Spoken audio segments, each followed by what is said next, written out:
El saber cómo se originó la vida en nuestro planeta ha sido una cuestión que ha tenido múltiples hipótesis a lo largo de los años. Entre una de las conjeturas que se ha barajado acerca del origen de la vida en la Tierra, hay un nombre relacionado: panspermia. Se le puede llamar un neologismo, una palabra inventada ya por el lejano año de 1865 por el biólogo Hermann Richter, que etimológicamente se divide en dos vocablos, de origen griego. La palabra pan, que tiene un significado como el todo, y la palabra esperma, que significa semilla. Así que de hecho esta idea no es tan nueva como se pensaba. Se le conoce como la teoría de la panspermia, y te invito a ver más acerca de dicha teoría en el siguiente video. La teoría de la panspermia es una de las maneras que se tiene para explicar el origen de la vida. Una forma de ver dicha teoría de una manera simplista sería por ponerlo del siguiente modo: los meteoritos y cometas que provienen de distantes sectores del universo traen consigo compuestos como pueden ser hierro, níquel o microorganismos necesarios para el desarrollo de la vida, y que bajo condiciones ideales, dichos compuestos pueden mezclarse con otros para así formar elementos u organismos más complejos. Claro que hay muchos factores que pueden influenciar en esto.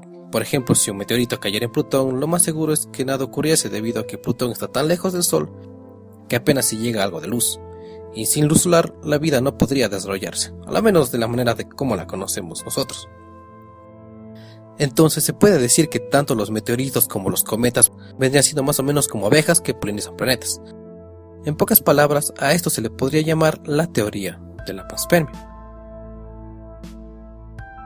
Uno de los principales defensores de esta teoría fue Svante Arrhenius, un científico galardonado con el Nobel de Química en 1903, quien mencionó dicho nombre para explicar el origen de la vida. Se cree que en el Precámbrico, eso fue mucho tiempo antes que los dinosaurios, nada menos que hace unos 4.500 millones de años, en donde una joven planeta Tierra fue constantemente bombardeada por una ingente cantidad de cuerpos celestes, probablemente provenientes de un recién formado sistema solar. Se cree que fue en esta época donde comenzaron los primeros brotes de vida, después de dicho bombardeo. Ahora, también para que esto suceda se tiene que considerar que es posible que existan organismos capaces de sobrevivir a condiciones tan extremas como el vacío interestelar, las extremas temperaturas o la peligrosa radiación. Entre uno de ellos están los tardígrados, los cuales pertenecen a un grupo denominado extremófilos, y como su propio nombre lo dice, son capaces de sobrevivir en condiciones totalmente adversas. Otro indicio a favor de la teoría de la panspermia es el meteorito Alan Hills 84001, encontrado por una expedición del Instituto Smithsoniano en la Antártida, con la particularidad que, a diferencia de otros meteoritos hallados en las tierras antártidas, dicho meteorito aportó evidencias de fósiles bacterianos y moléculas orgánicas. Aunque, si bien es cierto que algunos organismos no podrían resistir la entrada a la atmósfera y el posterior impacto en la corteza terrestre, siendo este el principal argumento de quienes refutan esta teoría. También se ha mencionado que existen tipos de panspermias, por decirlo de algún modo. A la primera se le conoce como panspermia natural, la cual enuncia que la vida se propaga por medio de bacterias con alta resistencia a bordo de cometas o meteoritos. Esta es la más aceptada. Luego está la panspermia molecular, en la que no serían bacterias las que viajan, sino moléculas orgánicas que al tener contacto con el primigenio caldo de aminoácidos dio origen a la vida mediante reacciones químicas. Y por último, la teoría menos ortodoxa de todas, pero no por eso menos interesante, denominada panspermia dirigida. Francis Crick, biólogo molecular y neurocientífico, el cual fue descubridor de la molécula de ADN junto con James Watson y Rosalind Franklin, mencionó lo siguiente: la vida se originó cuando organismos fueron transportados deliberadamente por parte de una civilización más avanzada, proveniente de otro lugar del cosmos, la cual sembró la vida en algún punto de los caóticos tiempos de la primigenia Tierra. Pero también acotó que la evidencia científica era inadecuada para poder aseverar acerca de, por lo menos, la probabilidad de que esto sucediera. Su razonamiento se basaba principalmente en una pregunta: ¿Cómo era posible que la naturaleza haya creado al mismo tiempo dos elementos mutuamente interdependientes, como lo son los ácidos nucleicos representados por el ARN y el ADN, y las proteínas representadas por las enzimas? Siendo la premisa muy sencilla, la síntesis de los ácidos nucleicos depende de las proteínas, pero al mismo tiempo las proteínas dependen de los ácidos nucleicos.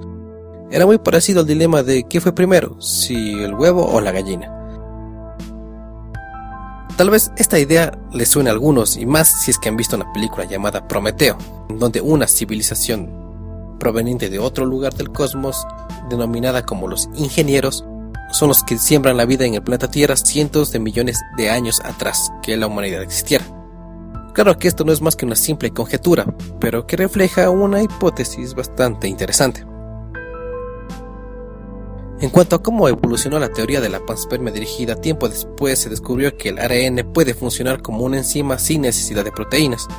Dicho de otro modo, esto daba solución al problema de la panspermia dirigida, o el problema de que fue primero, si el huevo o la gallina, que había planteado muchos quebraderos de cabeza a Francis Crick. Tiempo después, el mismo Francis Crick publicaría un artículo en donde la panspermia generada artificialmente no era mencionada como un causante del origen de la vida. Finalmente, un artículo publicado por Proceedings of the Natural Academy of Science afirma que el polvo interplanetario conformado por silicatos y minerales procedente de cometas y asteroides de nuestro propio sistema solar está cayendo de forma continua sobre nuestro planeta y sobre otros cuerpos planetarios también. Estas partículas, al ser bombardeadas por el viento solar, liberan oxígeno que queda disponible para reaccionar con el hidrógeno y formar así moléculas de agua. Uno de los coautores de dicho artículo citó lo siguiente: es una posibilidad emocionante que este polvo haya actuado como una lluvia continua de pequeños matraces de reacción, conteniendo el agua y la materia orgánica necesarias para un eventual origen de la vida. Si es que deseas acceder a este artículo, te dejo el link del mismo en la descripción.